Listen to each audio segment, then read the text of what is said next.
ये है टूनी चिड़िया, इस जंगल की सबसे बुद्धिमान पक्षी। मारो मारो, तीर सीधा अपनी माँ टूनी के सर में मार दो। आप भी सोच रहे होंगे, सोनी चिड़िया अपनी माँ टूनी चिड़िया के सर पर तीर क्यों चला रही है। ये कहानी है गर्मियों की, जब सुंदरवन जंगल में सारा पानी सूख गया था और वहाँ पानी का केवल एक ही भंडार बचा था, जिस पर जालिम कालू कव्वे ने कब्जा जमा रखा था। यहाँ का पानी सिर्फ मेरे लिए है। जंगल के सारे पक्षी कालू कव्वे की बदमाशी से सख्त परेशान थे, लेकिन कालू कव्वे जैसे जालिम पक्षी का मुकाबला करने से सब डरते थे। जंगल में एक नेक दिल मगर अक्लमंद टूनी चिड़िया भी अपनी बेटियों के साथ रहती थी। टूनी चिड़िया बहुत ही बुद्धिमान और हिम्मत वाली थी। गजब हो गई, कालू कव्वे ने एक और पक्षी को पकड़ लिया। कालू कव्वे ने ऐसा क्यों किया? वो पक्षी कालू कव्वे का पानी पी रहा था। कालू कव्वे ने उसे सजा के तौर पर मार दिया। लेकिन फिर सब पानी कालू का नहीं, वे पानी तो सबका है। लेकिन कालू कहता है वो पानी सिर्फ उसका है। बस अब ये जुल्म बंद होना चाहिए। मैं इस कालू को सबक सिखा कर रहूंगी। लेकिन कालू कौवा तुमसे बहुत ज्यादा बड़ा और ज्यादा शक्तिशाली है। हाँ, वे मुझसे ज्यादा बड़ा और शक्तिशाली तो है, परंतु मैं उससे ज्यादा बुद्धिमान हूँ। टूनी चिड़िया बहुत हिम्मत वाली थी। उसने कमजोर होने के बावजूद उस जालिम कव्वे का मुकाबला करने की ठान ली। क्या बात है, इस बार तो पूरा पक्षियों का झुंड बनाकर पानी पीने आए हो। लगता है अब तो कालू कव्वे से सारे पक्षी डरने लग गए हैं। हम पानी पीने नहीं आए, बल्कि तुमसे लड़ने आए हैं। तुम ताकत में मेरे बराबर की नहीं हो। जाओ, दफा हो यहाँ से और किसी नन्हे पक्षी से लड़ाई करके अपना शौक पूरा कर लो। तुम हमसे डरते हो ना, इसीलिए हमसे लड़ना और मुकाबला नहीं करना चाहते। अच्छा बताओ, किस तरह का कंपटीशन चाहती हो? मैं तो चाहती हूँ ये कंपटीशन हम दोनों के दरमियान हो। अगर तुम जीत गए तो मैं जंगल हमेशा के लिए छोड़ दूंगी, और अगर मैं जीत गई तो तुम जंगल छोड़ दोगे। तो फिर अपने लिए दूसरा जंगल जल्दी से ढूंढ लो। हाँ, मैं दूसरा जंगल ढूंढ लूंगी, लेकिन पहले तुम्हें मुझे 2 मुख्तलिफ चैलेंजों में हराना होगा। टूनी चिड़िया और कालू कव्वे दोनों ने मिलकर जंगल के तमाम पक्षियों की मौजूदगी में ये निर्णय लिया कि वे 2 मुश्किल काम करके साबित करेंगे कि उनमें से कौन उस जंगल के लायक है। और पहला काम था शहद की रानी से शहद लेकर आना। शहद की रानी का छत्ता एक बड़े पेड़ पर था, जहाँ कोई भी पक्षी जाने से घबराता था। अरे ओ चिड़िया, हारने के लिए तैयार हो जाओ। मैं अभी शहद की रानी को मार कर सारा शहद ले आऊंगा। कालू कव्वा हर काम ताकत के बलबूते पर करता था। वे अपनी ताकत के नशे में चूर शहद की रानी से शहद लेने चल पड़ा। अरे ओ मधुमक्खियों, मुझे अपना शहद दे दो।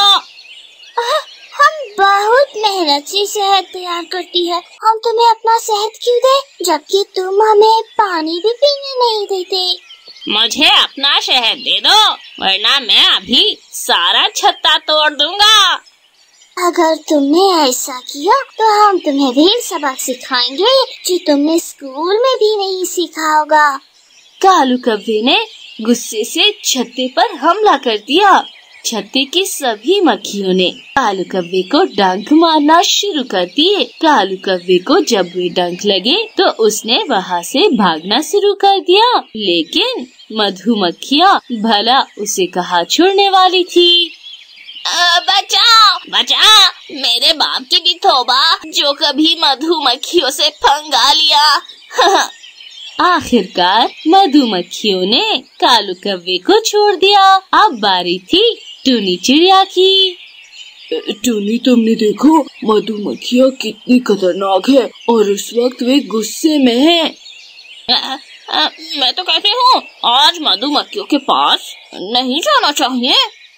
क्यों? मेरे शोहर को मधुमक्खियों से डांग मरवाकर अब तुम ये मुकाबला कल पे छोड़ना चाहते हो? जाएगी तो ये आज, वरना चैलेंज हार जाएगी। अरे दोस्तों, फिक्र ना करो, मैं अभी जाकर रानी से शहद लाती हूँ।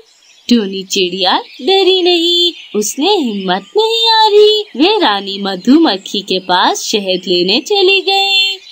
मधुमक्खियाँ बहुत गुस्से में थी। टूनी को अपने पास आते देखकर वे गुस्से से और बिफर गई। टूनी ने डरते डरते उनसे कहा, मधुमक्खियाँ, मुझे थोड़ा सा शहद चाहिए। कालू अंकल, आप तो शहद खा खा कर बहुत मोटे हो गए हैं। फिक्र ना करो, अभी टूनी चिड़िया भी मोटी होकर आती होंगी। पता नहीं टूनी चिड़िया के साथ क्या हो रहा होगा। वे देखो, माँ चिड़िया आ गई।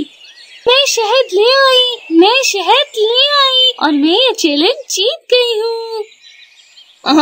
ये शहद तुमने कैसे लिया? ये शहद मैंने जिंदगी का एक बहुत अहम उसूल लगाकर हासिल किया है और वे उसूल मैं दूसरे मुकाबले के बाद बताऊंगी। चलो फिर तुम्हें दूसरे मुकाबले में हराकर वे दूसरा उसूल पता करता हूँ। दूसरे चैलेंज मुकाबले में हिम्मत और जुर्रत का मुकाबला होना था। निर्णय ये लिया गया था कि कालू और टूनी को दरख्त से बांधकर उनके सर पर सेब रख कर उनके घर वाले उन पर निशाना लगाएंगे। पहले कालू कौवे को दरख्त से बांधकर उसके सर पर सेब रखा गया। चलो गोरी कौवी, कालू के सर पर रखे सेब पर निशाना लगाओ।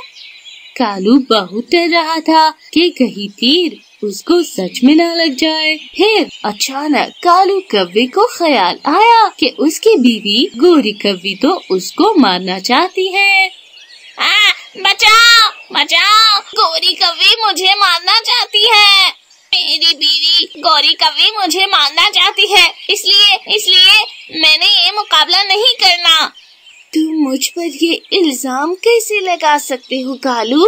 कालू और गोरी कौवी में लड़ाई होने लगती है, लेकिन टूनी उन्हें रोक देती है ताकि पहले विजेता का फैसला हो जाए।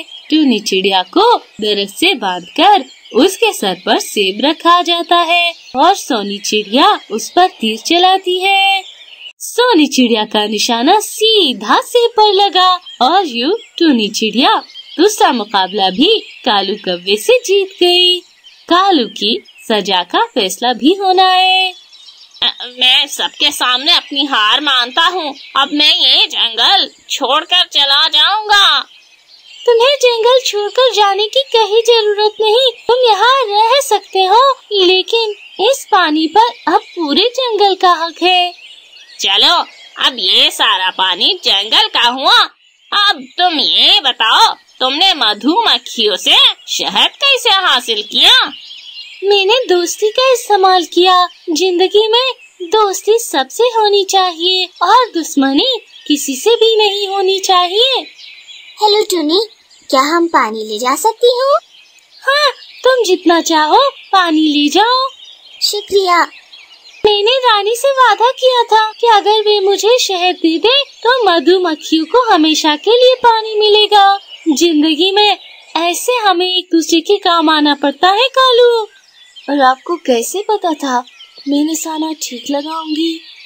जिंदगी में सबसे पहले अपने खानदान के अफराद पर भरोसा करना पड़ता है, तभी आप जिंदगी में आगे बढ़ सकते हैं। मुझे तुम पर पूरा विश्वास था, लेकिन कालू को अपनी बीवी गोरी पर भरोसा नहीं था, इसलिए वे हार गया।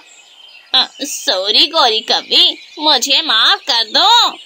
खबरदार, जो तुमने मुझसे बात करने की कोशिश की।